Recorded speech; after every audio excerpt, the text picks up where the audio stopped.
growing up in Bed-Stuy, Brooklyn, New York, not having a lot of options in my immediate purview. So what is told to you is that you have limits in this area and you have a ceiling in this area, and the only options available to you are these very rudimentary things.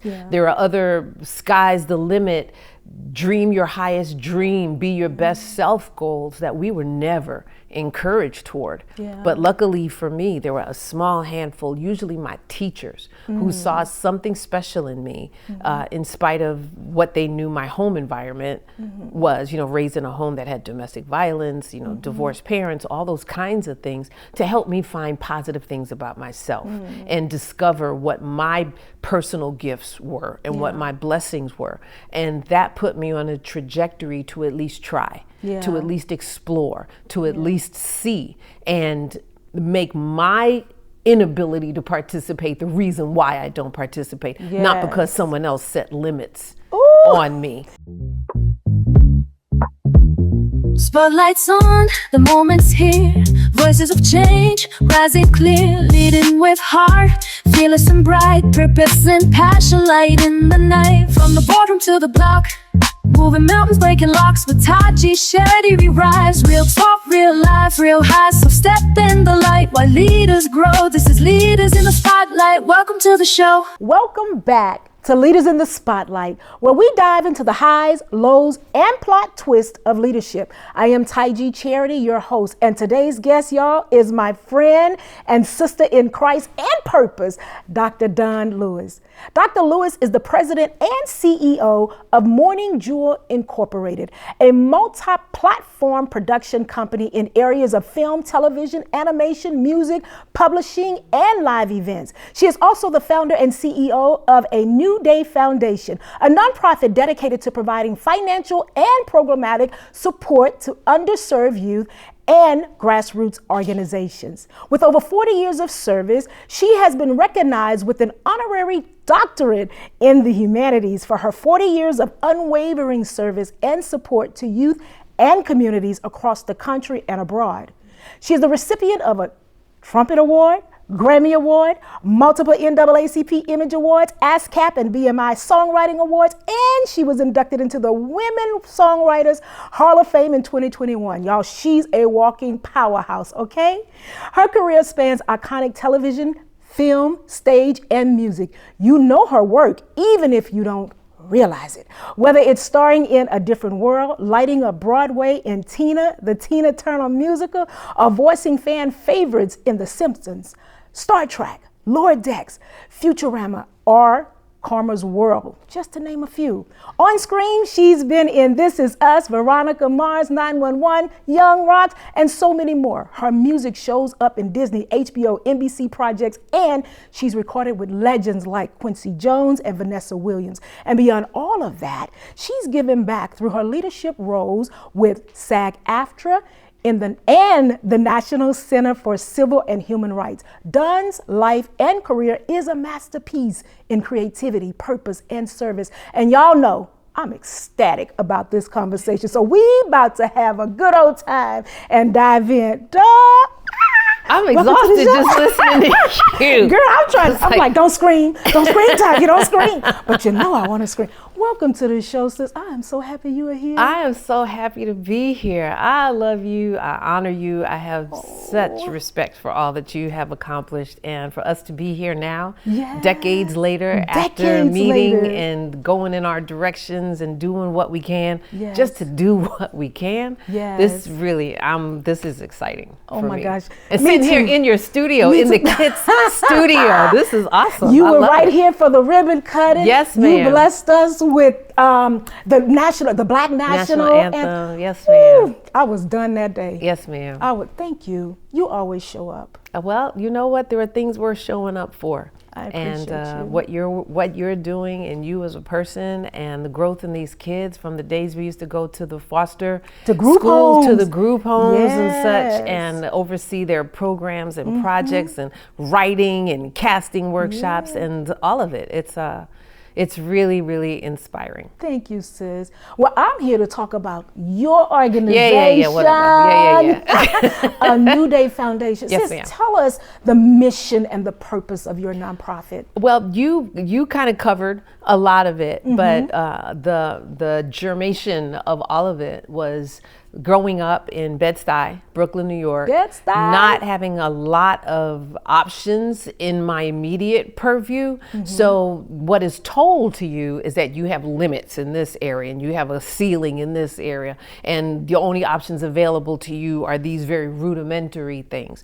There are other sky's the limit, dream your highest dream, be your best self goals that we were never encouraged toward. But luckily for me, there were a small handful, usually my teachers, who saw something special in me, in spite of what they knew my home environment was, raised in a home that had domestic violence, divorced parents, all those kinds of things, to help me find positive things about myself and discover what my personal gifts were and what my blessings were.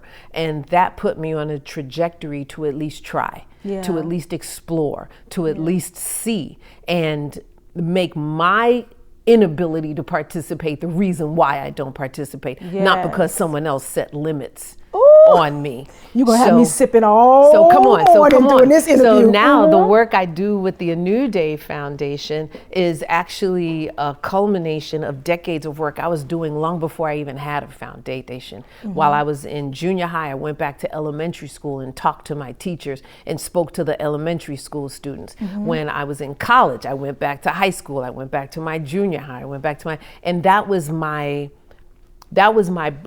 personal feed for me to keep me encouraged when the world was not encouraging. But those leadership qualities were instilled in you at a very young age. Was to give back, was to encourage somebody the way I was encouraged. So once I started doing film and television, and now you have some notoriety, you have celebrity, you have a platform, I was able to expand that outreach beyond my own personal circle of where I had been to people I'd never met before in countries I'd never been before. So there were certain national programs that I wanted to do, because up until then I'd been doing everything on my own dime, on my own time. And now I wanted to do some national focused targeted programs. And so all the organizations I had helped over the years and done master classes for, I went to them and said, would you support me in now what I'm trying to do? And they said, Dawnn, we love you, but we can't just give you money. You have to be a nonprofit. So that was the birth of the A New Day Foundation. And it's a play on my name, Dawnn, A New Day, where we are purposed and committed to creating a new day of opportunity for our participants, so that where you were yesterday is not where you have to be today, nor where you need to end up tomorrow. If you invest in being your best self, we tell them, I am my best investment. So if you're wondering what to do with your time, with your money, with your passion, with your talent, with your gifts, deposit it in yourself so that what comes to you can get through you and shine. And shine for your own personal growth, and as far as I'm concerned, for God's glory. I know that's right. Let me sip on that. So that's the whole mission of the foundation, is we don't focus on one specific thing, but we try to provide opportunities and introductions into career and cultural offerings that most of our participants have never seen or had no idea that that was an actual job. Everything from, you mentioned I do voiceover work. We've taken groups of students into the recording studio and taught them how to do their own animation and video game projects, from script breaking down to learning how to work the equipment, to the engineering board, setting up and EQing mics, to creating the voices on the mic, to now editing everything together. We do all kinds of things.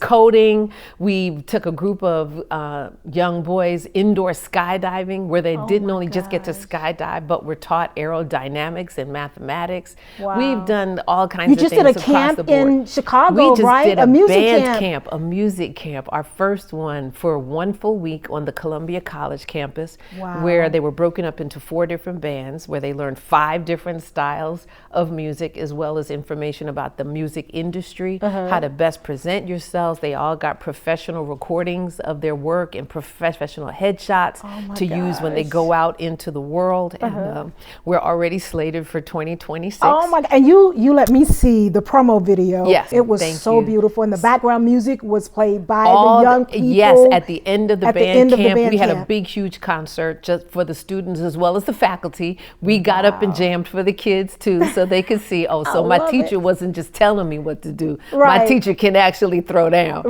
So yes, so it's primarily, we were looking for young people in the Chicago area, but a couple of students all the way from Las Vegas, Nevada, heard about the camp, and their families thought this is a good investment for what this child wants to do, and bought plane tickets, paid for hotel rooms, and came for the entire week, which is amazing. So to any of the parents that are out there listening, way you can, kudos to you for the way you invest in and speak into the life of your young person, because it ended up being, I know for many of those students, a life-changing experience. So everything we do free of charge.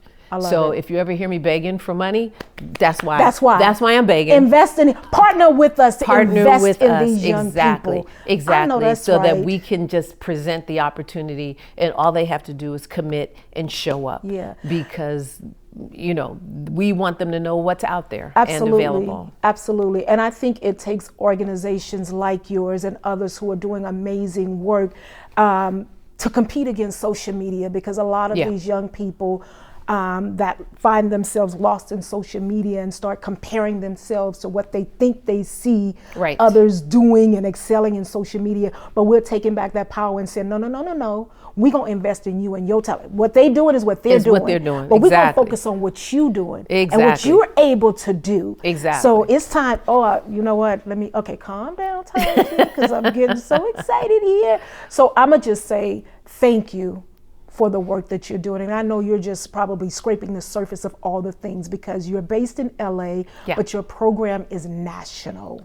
You're doing work across the country. Yes, ma'am. And that is amazing. So let me ask you, before we get deep into some other conversations around leadership, how do one find your organization? How do they find out about all these amazing programs that you're providing? Well, we've got a couple of ways now. We have our website, anewdayfoundation.net. So www.anewdayfoundation.net. We have a Facebook page, A New Day Foundation, and we have a YouTube page where we put up all the videos of all the interviews of all the things that the kids have done. So that's the A New Day Foundation YouTube page. So we're pretty much everywhere. And then I'm always posting stuff on my page as well. So yes, you can find us that way. And you can also donate directly on the site, or our mailing address is there. If you still write checks, I know I still write checks. Look, feel free to put it in the mail and that come check. to us. Yes. And if you've got a special desire, whether it's $5, $5,000, $50,000, whatever it is, if you want to sponsor one of our youth programs, if you want to sponsor programs just for girls or just for boys, or our coding program, or our program for HBCU students, or whatever it is. It can be a specific gift, or it can be a gift towards us creating whatever it is we need to create. At our annual conference, it focuses on financial literacy and technology, and that'll be here in Los Angeles sometime between the end of April or early May. This year's conference was on the Loyola Marymount campus, and we gave out 10 scholarships of $2,000 each and a brand new laptop. Wow. What's the age range? For that conference, it is high school juniors and seniors and their parent. They get to bring a parent, so that whole family goes home informed, and college freshmen and sophomores. So it's that 4-year demographic, 2 years to prepare for college, and the 2 years having just arrived. Okay, I'm here, now what? How do I finish? How do I get through? What do I focus on? So our conference focuses on financial literacy, how to get to and through your higher education goals, as well as technology, the careers that are available in technology. How do you take what interests you and turn it into a business? Yeah. Everything involves tech. Wow. These days. Yes, it does. It does. And then health and wellness, as well as a specific course we call it motivation, activation, skill set management. It's like, okay, you got all this great information. How do you put it together to get a successful outcome? And that conference happens every year. So every student is invited to compete for one of our scholarships. Okay. So you have to be enrolled in college. So if you're a graduating senior, you have to prove that you got accepted into a college. Yes. If you're a continuing college student, that you're still enrolled, because that's where we send the $2,000 to the school. To the school. Now, if you're a junior in high school, so you don't particularly qualify for that because you're not going to college yet. We also give you an achievement award, which is a cash award anywhere from $200 to $500 with a device of some kind. Look, my little one gonna be in high school next year. Come on, so there we go. So there we go. I love it. It's just so amazing because you provide a lot of wraparound services. But let's talk about the launching of your nonprofit. What was that experience like for you, and how did you grow it? How did you build your team around it? How did you decide which programs you want? You know, how did you do it from ground zero to where it is now? And plus, let me say this before you even answer. I'm so grateful because with a woman of your multiple talents and success in the industry, you could be off doing anything you want to do, but you decided to invest in our children, in our community. What did it take for you to build it? That's a very daunting question, because up until formalizing the foundation, to your point, I would do things around my filming schedule or my appearance schedule, if and when I was available. Committing to doing a nonprofit, I knew what my personal passion was, but this whole environment, this nonprofit environment, is a whole, pardon the pun, different world. You better talk about it. It's a different world. It's a different world. Okay, it's no joke. It isn't. But the corporate people that I had supported over the years said, Dawnn, don't worry about it. We got you. This is our lane. We can guide you through how to do this, the business of it, because it is a business. Yeah, absolutely. It's starting a corporation. It is starting a business. You work for a nonprofit. You're not in it to make money. You're in it to provide services, but it's still a business. Right. And that was not my lane. So I was the name, I was the face, I was the passion, I was the idea comer-upper with, I want to do this, I want to introduce the kids to X, Y, and Z, but I need guidance on how to pull this together. So I had this amazing support group of different corporate CEOs and such that came aboard and helped me put this together. I was a little intimidated by what I was told was the process to become a 501c3, but it all depends on who you're working with. Because people who are good at what they do are good at what they do. So I got introduced to someone that could help me go through the legal process of starting a nonprofit. And she got my paperwork in less than a month. Oh, no, that's right. I had my nonprofit status in less than a month. Yes. I know some people it's taken them a year, a couple of years, or longer. And once they start denying it, it's like you feel like you're going down a rabbit hole. Yes. It's a whole other thing. So I'm really grateful for that. That's nothing but God. I know that's who right. was taking steps to say, okay, I don't want this child to be discouraged and frustrated and quit. I know that's right. let me handle a few things. Let me guide her. Let me lead and guide her. Let me lead and guide it. And so that was great. However, within 6 months of doing that, half of my CEOs retired or they moved out of the state, and all of a sudden it was just me and a couple of volunteers. But we still had this vision. I still had this vision of what I wanted to do. So again, grace of God. We were bringing in a couple of dollars here, a couple of dollars there, because most corporations don't want to just fund a brand new foundation. They want you to have at least 2 to 3 years experience. It's such an oxymoron. It's so interesting. But yes, because you can't do the work without the money, but they won't give you the money until you do the work. Okay. So gratefully, again, this is God. because of my reputation and different corporations that knew I had been in this environment for years. This wasn't just something new for me. Okay, Dawnn, we've seen you for the last 30 years at this event supporting these kids doing X, Y, and Z. So I tell you what, we'll give you a couple dollars and you'll be in our queue for next year. So I got a couple dollars here and there, here and there. I have to give a shout out to Senator Stephen Bradford. He's retired now. He helped me get my first money. Really? Because I sat in his office and he asked me, what can I do to help? I said, everyone loves my work. They asked me for an autograph and then tell me, no, we can't give you any money.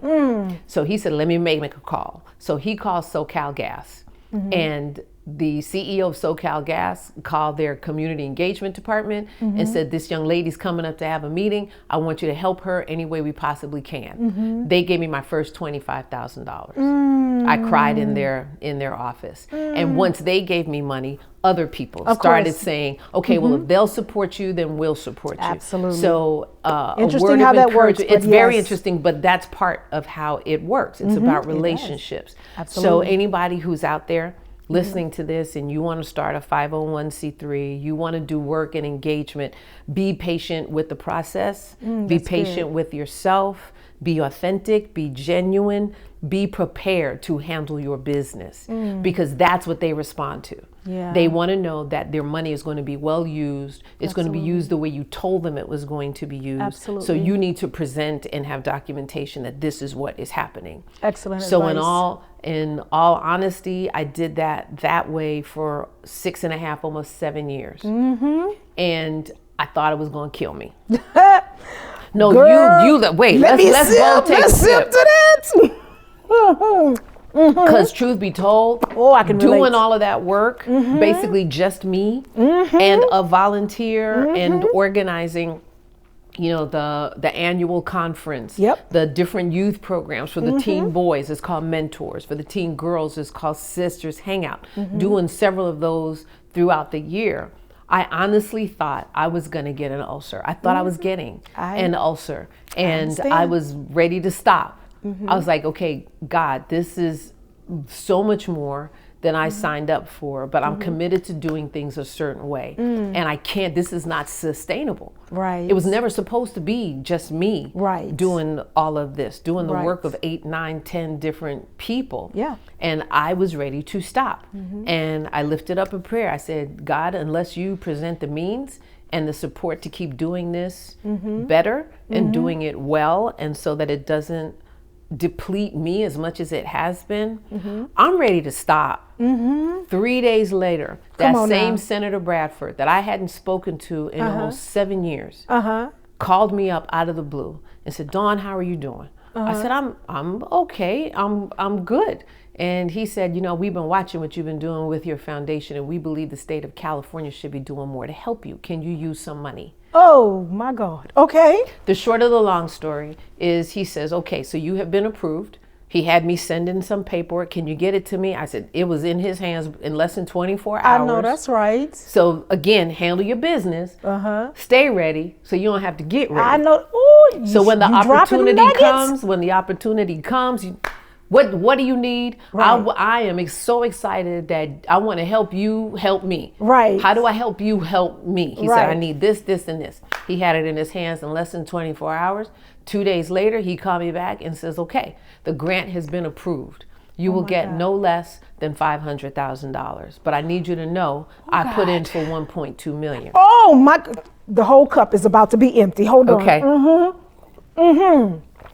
Oh my God. Okay, so now I'm waiting. Another 3 weeks, almost a month goes by. 2 days before my birthday, which is in August, he calls me back and says, okay, I want you to hear from me. It has been approved, and you will be getting a check for $1.2 million. Oh my God. Don't make me. I cried. Make me cry. And I said to him. But did you say the whole $1.2 million? $1.2 million. $1.2 million. Oh, Lord, so I said, okay, I have absolutely no shame. And I cried on the phone. I said, you are an answer to a prayer. Because I was ready to sit down.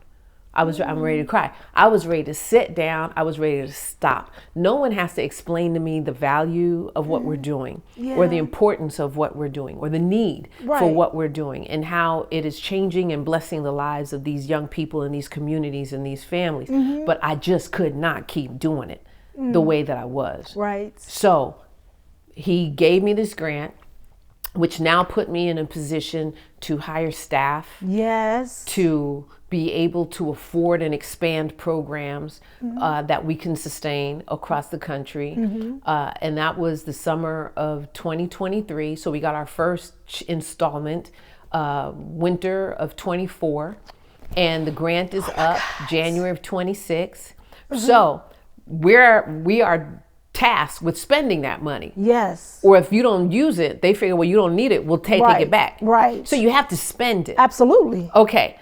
So hear me when I'm saying this next part. That means we need 1.2 million more. So anybody listening, as of January, that money's going to be gone. Yeah. But we still need, if we still want to do the work, to continue to raise money so I can pay the team, so we can give the scholarships, so we can afford to do the programs and provide support wherever we can support. So I am committed to doing this until the wheels fall off. Right. Just the fact that you said 3 days later, like that's like a whole spiritual sermon that's just like dropped right in my spirit. I'm like, 3 days later. 3 days later, God. So I said, okay, you got jokes. You got You know, for real, I was really ready to sit down. Right. So if you didn't make a way, I was ready to sit down and be okay. But his purpose and his plan. And it takes sometimes surrendering it all. Yeah, surrender so it all. he can say, see, you can't claim you did this. That part. I did this. Oh my gosh. So as far as leadership goes, then that's a whole other thing, because now as you delegate, you know, you want to be a good steward of the money. Just because you have the money doesn't mean you want to spend it frivolously. Right. And with grants like that, you are committed to spending it a certain way, because they will only approve certain expenditures and dot those I's and keep reports, etc. Absolutely. So now it becomes, when I was doing it all myself, I knew what was done, what wasn't done, how it was done, when it was done, all those things. But now, to your point about leadership, now you're instructing other people. You're instructing a team, an executive director, a program coordinator, an event, and you have to trust, yet with a supervising eye. Trust but verified. That's Trust one of my but mentors. verified. Yes. Yes. So you have to be very, very intentional and clear on who you hire in the first place. Right. You have to be very intentional and clear on what your personal strengths are and or weaknesses. Are you actually a leader? Are you good at sharing information? Are you good at giving clear and concise direction and communication? Because before things can be implemented, they have to be understood. Yeah. And not necessarily the way your teammate understands it, but they need to understand the way you understand it. Yeah. Because I need you to accomplish what I want accomplished, not your version of what you thought I said I wanted accomplished. Okay. Because at the end of the day, it's my name that is on this. I'm the one they're going to come looking for. They're not going to come looking for my assistant. Right. They're not going to look for the event coordinator. Right. It's going to be Dawnn Lewis's program dropped the ball, or Dawnn Lewis's program excelled, or Dawnn Lewis said, I never met you. I never spoke to you. You spoke to somebody else on my team, but all of a sudden, it's absolutely Dawnn Lewis said. There you go. So it becomes very, very important that you start with you. You examine you first as the head. And should you be the head? Yeah, that's good. Or should you just be the heart? Maybe you need to hire somebody else to be the head. Oh, that's good. But that only starts with you being willing to be honest with yourself. If you're an impatient person, if you are a person that is kind of scattered and needs guidance in how to pull directions together or elements together, then you may be better off just expressing your passion or your desire to someone. Be in the heart. and let someone else get clarity on what it is that needs to be done and empower them to go ahead that's good. and do it. Because that's a good leader also. Yeah. Hopefully my team not listen because I'm very impatient. But they like, when do you want it done? I'm like, yesterday. Yesterday. So, but that's so good. Yeah. That is so now that's good. that's the learning experience. It's that, wait a minute. So all of these things I'm asking y'all to do, I was doing this all by myself. I say that a lot. Yes. I say that a lot. So now you've got 8 people doing what used to be done by one person. And where that's a blessing, it's also a lot of heads to check.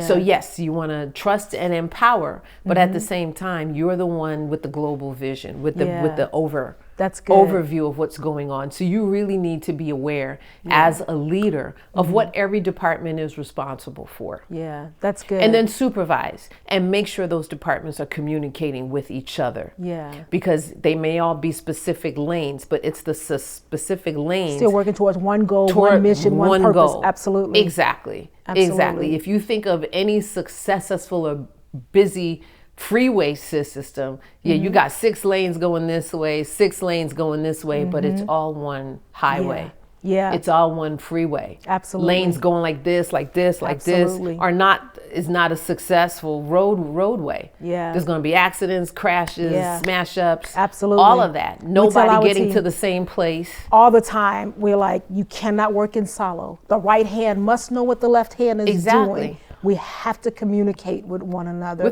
Because we need to know that we're all moving in the same direction. Even though we're doing different tasks. We're all moving in the same direction. Yep. And some of those tasks rely on the other tasks. Absolutely. Like, I can't do my job until you finish your job. So can you please tell me if you've done it? Yeah. And don't make me have to keep coming checking you. Is it done yet? Is it done yet? Is it done yet? You Is it done yet? preach, Is it done yet? I need you to do it.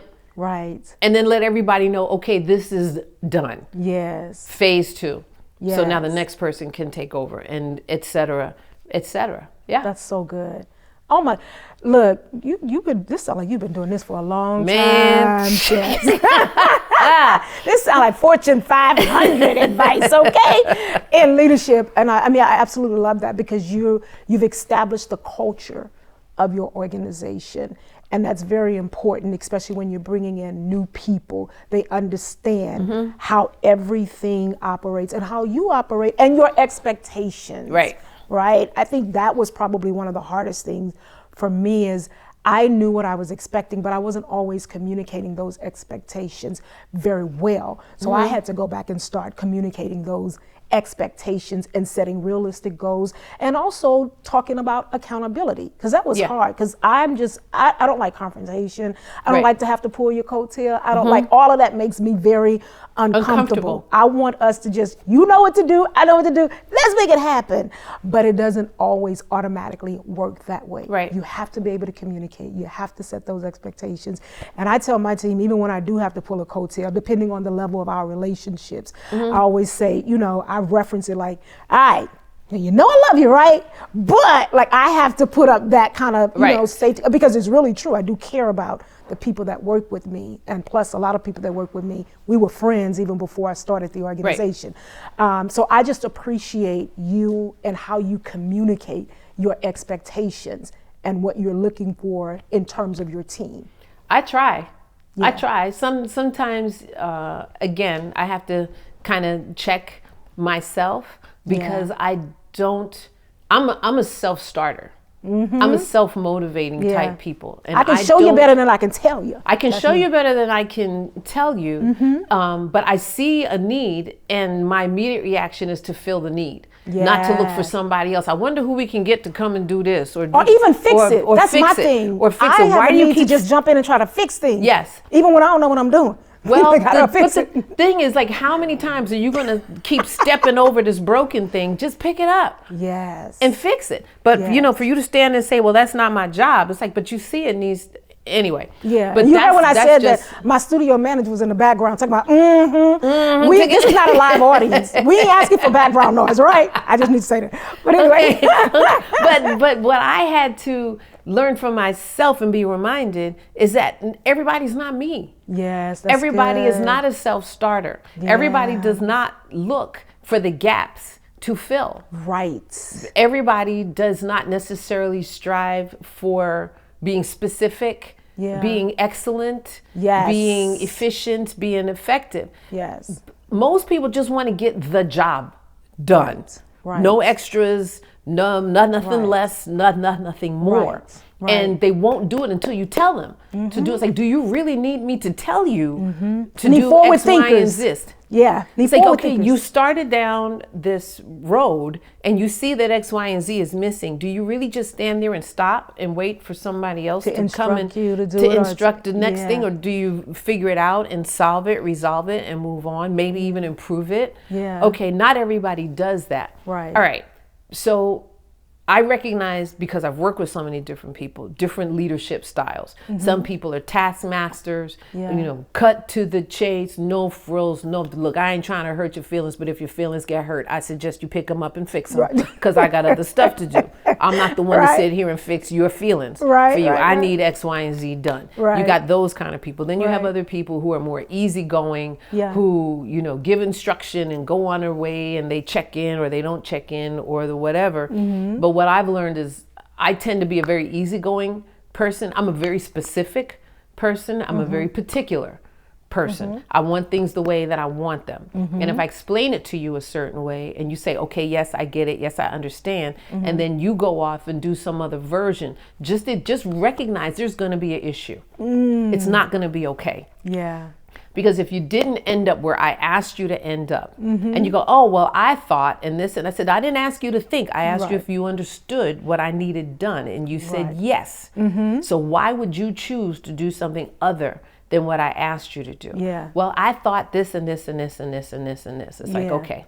So the reason I asked you to do it this way was because of this, this, this, and this. Other things that you have no knowledge of. Yeah. That you're looking at things from a bird's eye view. I'm looking at things from a bird's eye view. So I know who has to get this and the way they want that. And it needs to be presented a certain way. So I didn't ask you to fix it. I didn't ask you to figure it out. I just asked you to do what I needed done. Because I've asked other people to do what I've needed done. And if all of you do what I needed done, then we can present it the way it needs to be presented. And leaving space for, if I ask you to do it a certain way and you come up with something that might be different or you think may enhance it, have the conversation with me. And then we can, let's do it that way. Because my team do it all the time. They're like, well, what about? And I'm like, yes. And that's absolutely fine.